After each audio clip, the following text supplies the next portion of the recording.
Hi guys, thanks for tuning in to another episode of Nuggets News. Today we welcome a very special guest, and that's Greg Mullins, who's the former New South Wales Fire Commissioner. I'll let you do a bit of an introduction about your background in a sec, Greg, but I think at the moment, unfortunately, Australia is in a just terrible position of these bushfires getting worse, and we've seen the largest evacuation in Australian history announced today. So there's so many topics that I do want to go through with you, but first of all, thanks so much for joining us. No, it's a pleasure. It's a really important subject that people need to know the details of and why this is happening. Absolutely, and I think there's some very strong opinions. I'm sure you've heard them all, so hopefully today we can give people some facts and keep it unbiased and let them come away more informed. So for those that aren't familiar with who you are, do you want to maybe share a quick background of everything you've done and all your experience in this field? Sure. Look, in a nutshell, I grew up watching my father off fighting fires in Ku-ring-gai Chase National Park on the northern beaches of Sydney. He was a volunteer firefighter for 63 years. I started volunteering with him in 1972. 1978 became a full-time firefighter with New South Wales Fire Brigade, as it was called then. I retired in 2017. I'd been the commissioner for just under 14 years, and I was the head of the Peak Council for Australia and New Zealand Fire and Emergency Services, as well as a member of a director of the International Fire Chiefs Association of Asia. So I've worked in the US, I've fought bushfires in the US, I've studied at the US Fire Academy, and have a lot of contacts worldwide. I did a Churchill Fellowship into firefighting aircraft and bushfire fighting in France, Spain, Canada and the US in 1995. And I'm back as a volunteer firefighter. So on New Year's Eve, I was fighting fires in Bateman's Bay. Absolutely, I did see that. So, again, I just commend you on all your background and still being really active today. So, I guess the first thing we should maybe get into is a bit of a history of fires over the decades and maybe how you see it has changed in more recent times. And then later on, obviously, we'll dive into all the different causes and what we can do to help people affected and whatnot as well. Yeah, sure. Well, look, Australia, of course, is a very dry country. It's very fire prone. And it's quite correct that some pundits are saying, look, we've always had bushfires, but I can assure you that we've never had fires like this. And I'll get into that a bit later. But what happens each year, there's a bushfire danger period in New South Wales. Legislation says that's 1st of October to 31st of March. That's based on over 100 years of observations.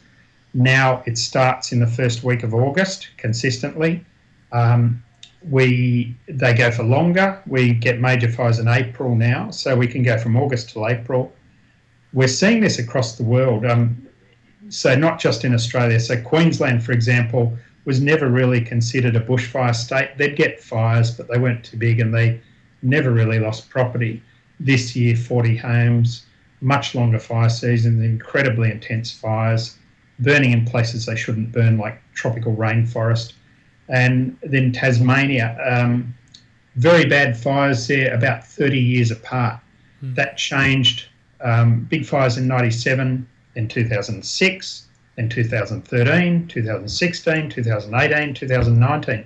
It's on fire again now. So we've seen previously progressive fire seasons, which enabled the states and territories to share firefighting equipment and people. They're overlapping. We're also overlapping with the Northern Hemisphere, which is a serious issue because we lease our large firefighting aircraft from America. And recently I was in California, in Sonoma County, in November, which was still burning, and they didn't want to release their firefighting aircraft because they still had problems there. So it's a worldwide problem. There's been a lot of people saying, look, it's because of fuel reduction not happening, it's because of arsonists. They're all side issues. They're all part of the mix, but they're all side issues. This is clearly driven by climate change. What the scientists have shown through data and observation and experimentation, that's been borne out by 29 other fire and emergency chiefs and I, who've formed the group Emergency Leaders for Climate Action. And you guys all recently reached out to our leaders, the PM himself, I believe, and that's what I guess is frustrating a lot of people. And I listen to these other experts, and they're saying that a lot of this is preventable if we had have done more in terms of that fuel reduction and burning off. We hear about the Aboriginals doing this over the decades and whatnot. So I guess the first question was, has that been stopped by anyone, whether it's protesters, some people blaming, the Greens, or is it politicians and funding? To what extent is that happening, or is that all untrue? Look, as I said before, it's all part of the mix. So the only thing you can modify in the mix with bushfires is the fuel loads. Now, people say the greenies are stopping whatever greenies are. I suppose I'm a greenie because I love the natural environment and I try to protect it at all costs and don't do anything to damage it. Yeah. Now, that's just patent rubbish. The Greens are not in power. Environmental legislation in all of the states was actually brought in because there were environmental vandals out there burning national parks indiscriminately, grazing illegally, killing wildlife and wildflowers. And look, these fires at the moment, I saw flames at Bateman's Bay the other day, running a metre high, running across people's front lawns in suburbia.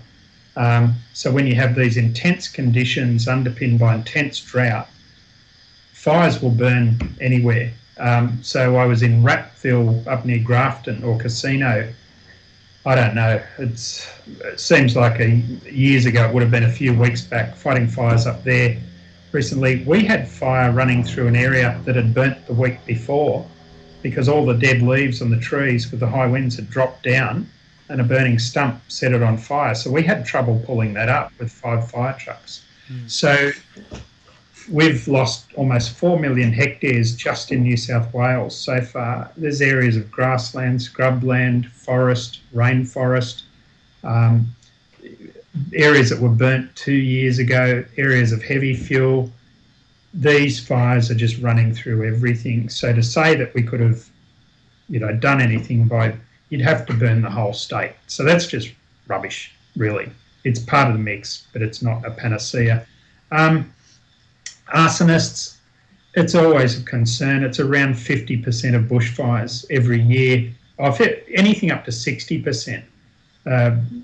Possibly caused by arsonists. So that's a worry, but it's never really changed.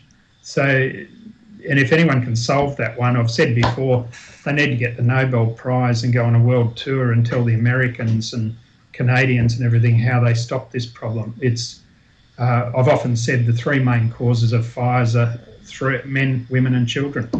So what has supercharged the fire problem worldwide, not just here, is a drying trend, hotter average temperatures, meaning that the extremes are far more extreme. And you'll recall, Alex, the week before last, we broke Australia's record for the highest temperature, average temperature across the country 3 times in 1 week. Not by 0.1 of a degree, by 1.3 degrees on one of the days. That is remarkable. And the climate scientists I know are shaking their heads in dismay and saying, oh my God, we might have hit a tipping point. Yeah, okay. And I know this is a topic that is just so controversial, and I know that comments are already going to be lighting up, but what do you think we can be doing, or is this a global thing where we've just got to start making some big changes? What do you say to the people that say, well, maybe this is more of a natural cycle and things might get back into balance, or either way, it doesn't matter, we need to start acting and doing something regardless of what's happening naturally as well? So look, I've been very blunt in the past.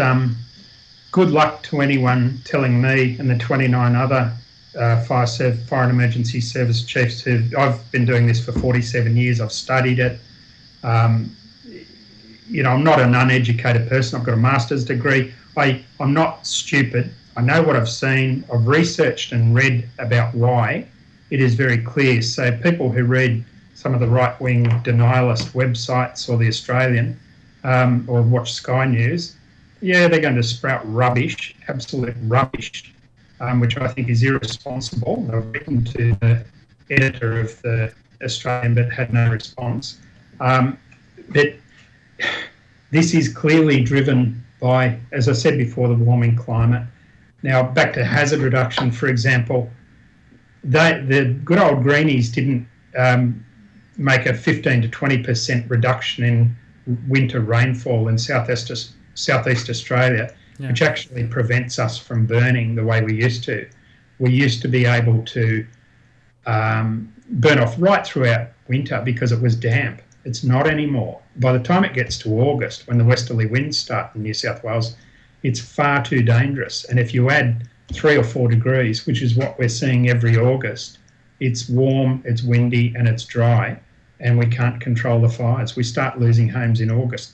That's unheard of. In New South Wales, all of the home losses over the last century, major home losses, were between late November and mid-January. Now, 2013, it happened in early October, and we were losing houses in August this year and August last year. So it has changed. It's changed for the worst. We've had a 600% increase on the worst loss of homes in New South Wales history this year, and our fire season has a long way to go. Yeah, I guess that's definitely something that is worrying for someone that's just observing what's happening, the fact that this has all unfolded and we're only at the start of January. I guess we'll get back into what people can do in terms of that climate side of things later on. But for those that are currently in the bushfires, a lot of questions I got when I put out for comment this morning were around what can people do if they think they're going to be affected in terms of safety, masks, fire blankets, food and drink. When should you stay and try and get in the water in the ocean nearby, or do you want to maybe run us through those procedures? Yes, look, firstly, listen very carefully to the fire services because they're giving out fantastic information. Make sure you have the Fires Near Me app on your phone. Create a watch zone so that you're alerted automatically when fires happen within 50 kilometres of you. And if they declare extreme or catastrophic fire danger, you need to decide the day before whether you're going to be there. If you say you're going to be there, you need to have a home that doesn't have overhanging branches, doesn't have scrub or gardens right up to the walls, doesn't have decks hanging out over the bush. You have very good water supply. You have your own pump in case the power fails. You need to have sturdy woolen or cotton clothing, not synthetics, gloves, leather shoes, and you need to be prepared for the most frightening experience of your life because you'll think that a 747 jet is coming at you. That sound is terrifying. The wind will increase in intensity. The sparks will burn into your skin. They'll be driven by that wind, and the smoke will be you'll have great difficulty breathing. So people underestimate this and often lose their lives because they jump in their cars and try and flee at the last minute. Don't do that. Your house gives you the best chance of survival. A car will not protect you. So never, ever flee at the last moment. Shelter in your house. If it catches fire, move away from the side it's burning on. Stay as long as you can and step onto burnt ground. In terms of cars, is it a real issue where people decide to go last minute and we've seen things like, traffic jams, roads blocked, fuel not available? I don't even know how tyres hold up in these really hot conditions, and do cars overheat? What sort of things can go wrong if you do leave it last minute?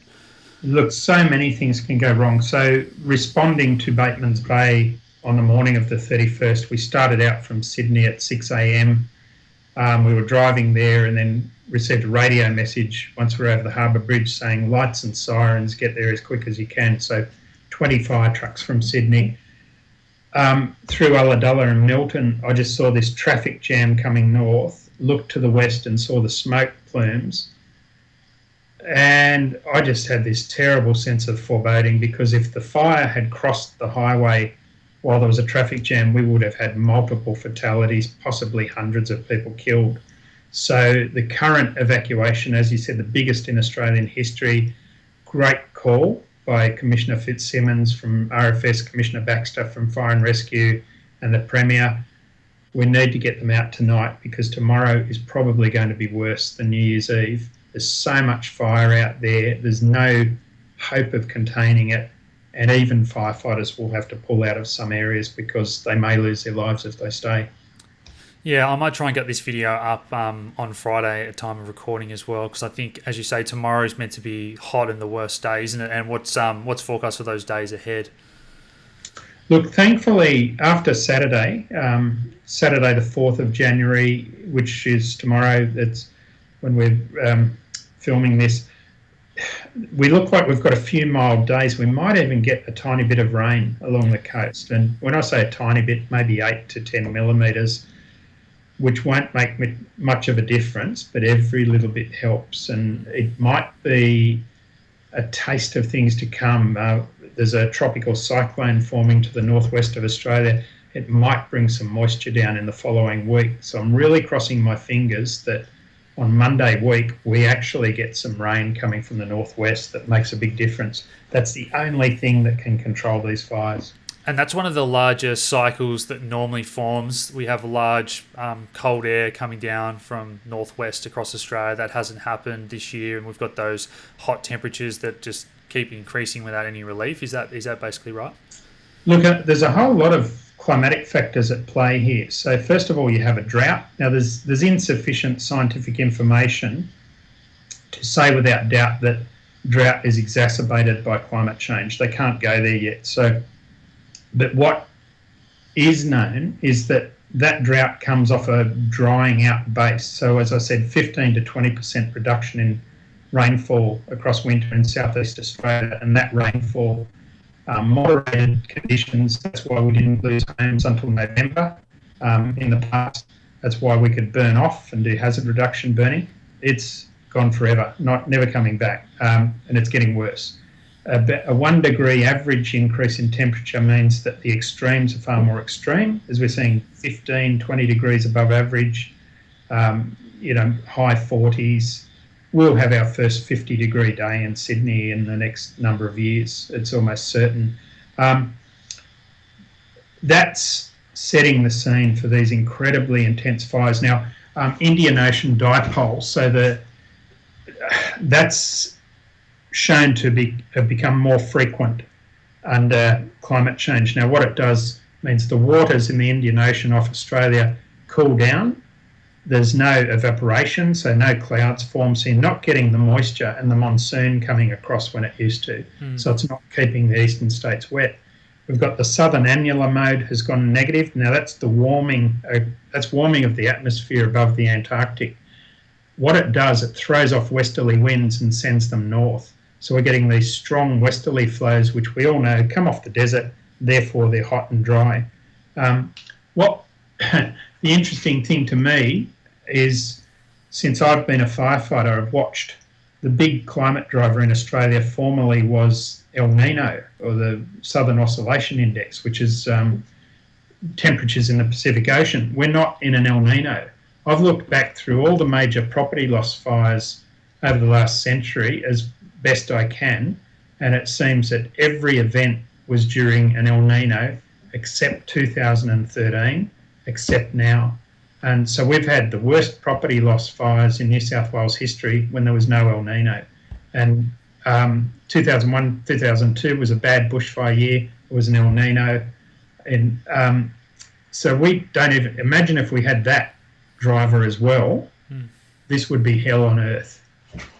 I guess the next thing I wanted to get to was, how can those that aren't directly affected help? So we see a lot of charities, people doing good work. How can we support volunteers?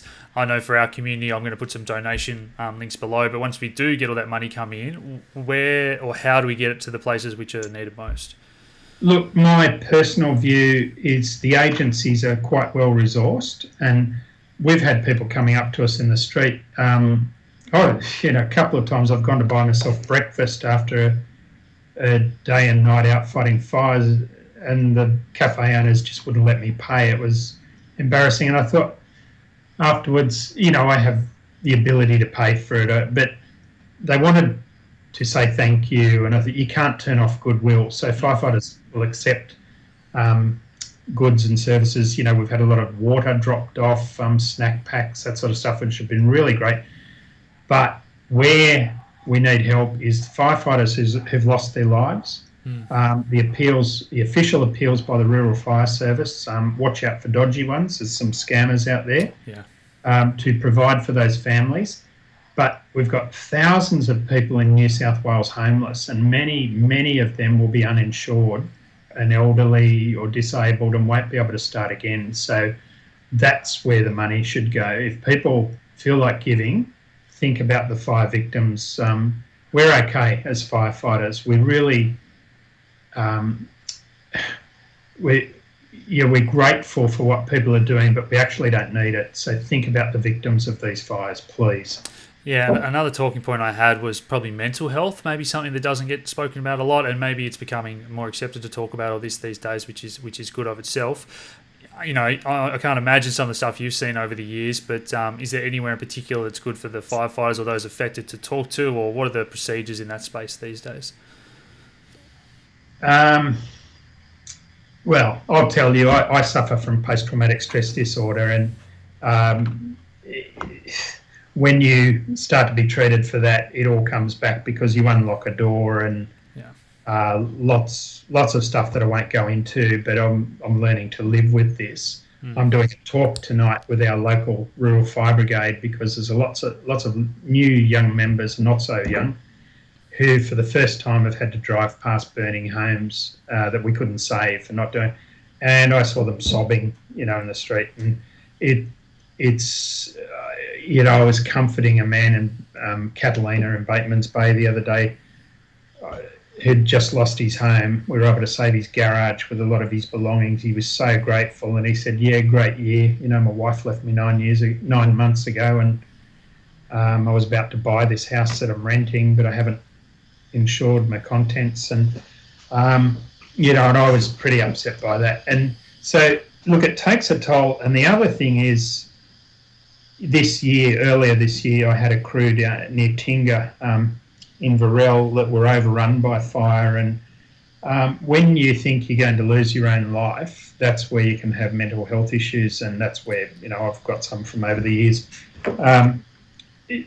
So there's great support networks available through critical incident stress programs, chaplaincies, psychologists. It's all available. But part of the thing is removing. There's still stigma, and particularly with men, the testosterone fueled, I'm a firefighter. Yeah, but you're a human, and we need to be able to admit, yep, I'm really upset about that, and I keep having these nightmares, and I keep waking up at 3 a.m. My partner says I'm very angry, and warning signs. So I'll be doing a talk tonight with our brigade to steer them towards help if they need it. Fantastic. It is. Yeah, I am a pharmacist, so guys, you can go see your local doctor or pharmacist and they'll point you in the right direction as well. There's some fantastic stuff coming out, new treatments for PSD, but we won't go into all that today. Greg, I do appreciate you being so open about it all. The next thing I wanted to get to was about what's happening in terms of local government, state government and national government. We've seen some footage of Scott Morrison and some people saying, well, what really can he do? Other people saying that, he's just should be spending more and supporting more and he's just out of touch with the public and what's happening. So what are your thoughts on everything happening in different levels of government? Okay, so local government, incredible how they've stepped up. I look at the Mayor of Blue Mountains, Mark Greenhill, look at the Mayor of Taree, the Mayor of Grafton. They've been out there. They know their communities. They've stepped up. So that's fantastic. The state government in New South Wales and Queensland and Victoria, South Australia, West Australia, they've all supported the fire services in huge ways. So New South Wales, they bought a 737 water bomber because we couldn't get them in August when we needed them because of the Northern Hemisphere fire seasons. They leased a DC-9 super tanker, 35,000 litres. So, look, there's a lot of support there, all power to the state and territory governments. Federal government, just looking around, I can't see them anywhere. Missing in action. And look, I don't say this lightly. I've worked with various prime ministers through disasters like Indian Ocean tsunami in 2004, Queensland floods in 2011, Christchurch earthquake, Japan earthquake and tsunami in 2011, the 2013 bushfires, the list goes on, the Lint Cafe siege. And I've watched prime ministers step up and take true leadership roles and not wait to be asked for things, but to say to premiers and fire chiefs, do you need this, do you need that, but not interfering in operations. It's just an empty space at the moment. So you might recall my group tried to meet with the Prime Minister from April this year. He refused all attempts. We were fobbed off to Minister Littleproud and Minister Taylor, who, I have to say, Minister Littleproud couldn't wait to get out of the meeting to give his prepared speech to the media about, these old fire chiefs need to go on back to their rocking chairs because the new breed have it and they shouldn't criticise them. We weren't criticising them. If they think we're not speaking to the current chiefs, really, we don't cut off our networks overnight. So it's really cynical, horrible stuff. And you might recall when we called for better use of the ADF, the government said, no, that's a stupid idea. They're not trained as firefighters. We never said they should be used as firefighters. There's all the things they're doing now. We said there should be better arrangements so it's quicker and it's more organised, not ad hoc. And the system is ad hoc. We called for things like building standards, etc. We said there needed to be more money for firefighting aircraft, and the government said, no, whatever the real chiefs ask for, we'll give them. Well, they didn't. They've had a business case for 2 years pleading with the government to update the contribution they first made in 2003 that hasn't been updated since towards the leasing of large aircraft from the Northern Hemisphere. So then again, the Prime Minister was embarrassed by the media into putting in $11 million 2 weeks ago. So now they have to scramble to try and find some remaining aircraft up in the Northern Hemisphere. I'm gobsmacked. It reminds me of Hurricane Katrina. I went to New Orleans and spoke to the fire chief there after Katrina.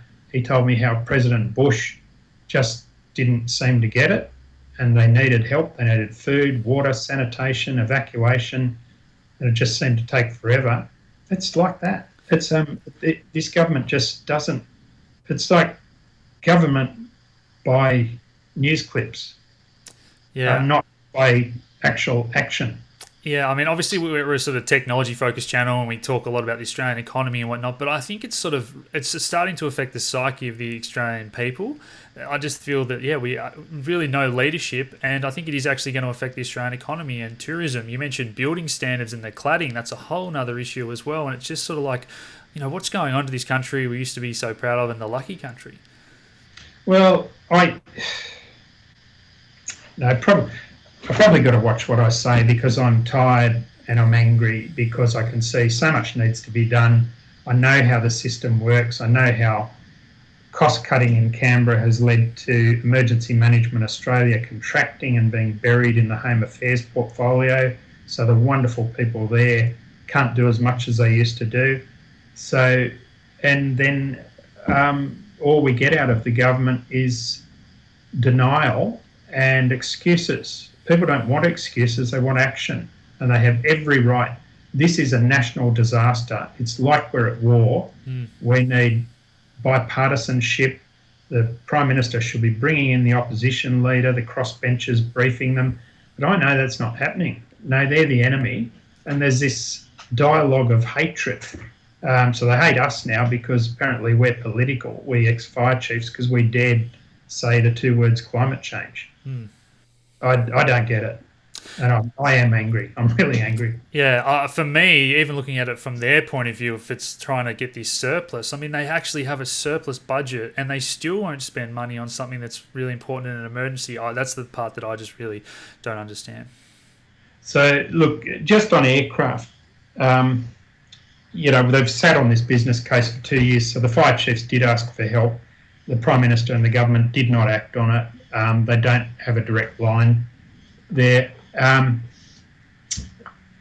So if I were the Prime Minister, God, heaven forbid, but the Prime Minister should be on the phone to Emmanuel Macron, to Justin Trudeau, saying, Justin, Emmanuel, our country is burning. It's going to get worse because Victoria, Tasmania and South Australia, West Australia are catching a light now. We've got months to go.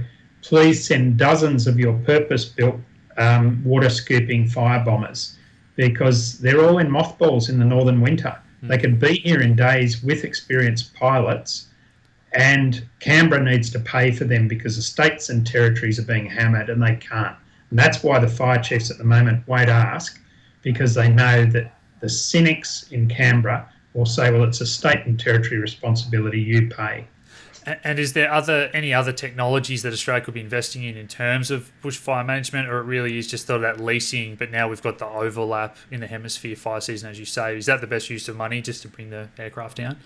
Look, there's a whole range of things, and recently my group said we'd call a summit after summer because the Prime Minister refused to do anything like that. We need to get the best and brightest in Australia to come together and say, how can we approach this differently in future to keep people safe? But he wouldn't go there.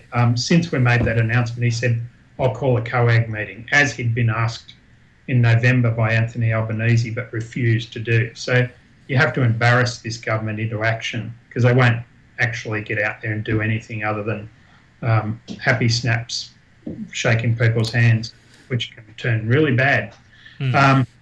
Now, I've lost my train of thought there, but when I was in the US in November at the Kincaid fire in Sonoma, firefighters were telling me that the military routinely becomes involved now, and they said, we have Predator drones flying 24/7 over the fires. And they said, we thought we had advanced sensing technologies. They said the resolution of the video, the infrared, is incredible, and it enables us to plan. Now, we need, when we get these big drones, which Australia's buying, we need to use them for peacetime applications like bushfires, cyclones, with all that imaging. We need to integrate it into our emergency service control centres. We need to look at building standards for homes in bushfire-prone areas, because Australian Standard 3959, arguably the radiation standards are too low, so houses built to standard are burning down. We need to look at where we build, and it might be like flood-prone land, say you can't build there, it's too dangerous. Into the future, there might be certain no-go areas. There's how we warn people. The Bureau of Meteorology keeps getting cut back, but they've got a suite of predictive capabilities that need to be invested in and brought forward so that the fire and emergency services can use them. They're crucial. The Bureau of Meteorology is one of the crucial weapons we have in preparing for fire, but they're not allowed to say those two words, climate change, but they report objectively on it, and it's happening and it's driving this. Yeah, absolutely. I definitely think that we can make better use of, Army, Navy, Air Force. As you said, it's kind of coming into the play a little bit now, but just these being able to have open discussions is something that I think is going missing from our leaders, as well as these people, individual sort of silos and whatnot. So, yeah, hopefully a lot of change comes from what we're seeing at the moment. Look, my colleagues and I were very respectful in our calls for meetings with the Prime Minister, and it was quite rude the way we were treated. And we're not delusional. Yes, we're retired fire chiefs, but you'd think if you had people with 1,000 years of collective experience prepared to go and brief you on an emerging problem and some solutions you might be able to put in place before the event, you'd take them up on it. But no, it wasn't the case. And we know now, when we went to Canberra, that it was a box-ticking exercise because we were immediately attacked. We were still in Parliament House when the Minister attacked us on the floor of Parliament and then in a media interview. So they had their set piece notes that the Prime Minister and the Minister used, saying the new breed of fire commissioners, and it's terrible that they're criticising them.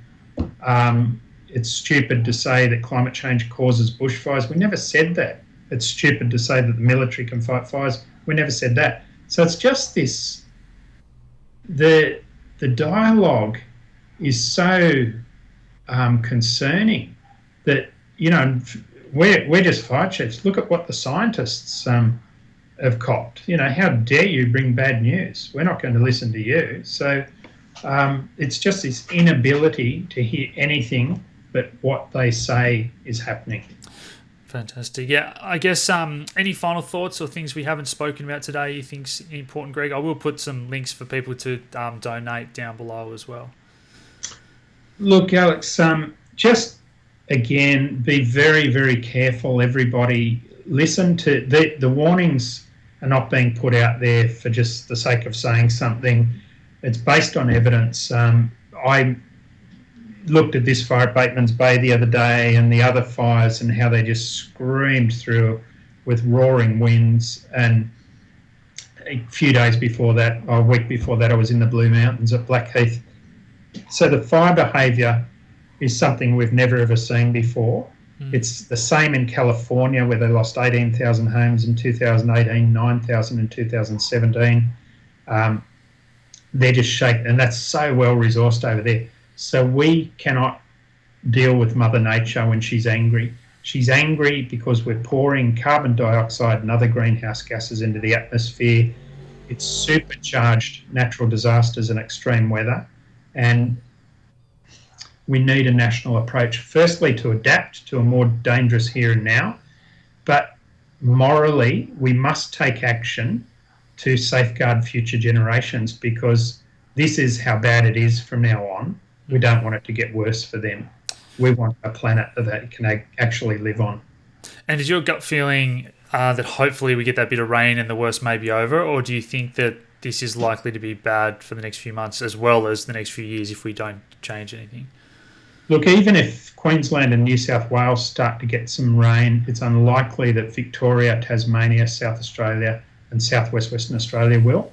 Okay. So we're in this for months. I'd be very surprised if there's widespread rains. And the experience is, if there are, like in Townsville after their fires last year, if big rains come, they're likely to be flooding rains that lead to their own problems, because nothing is normal anymore.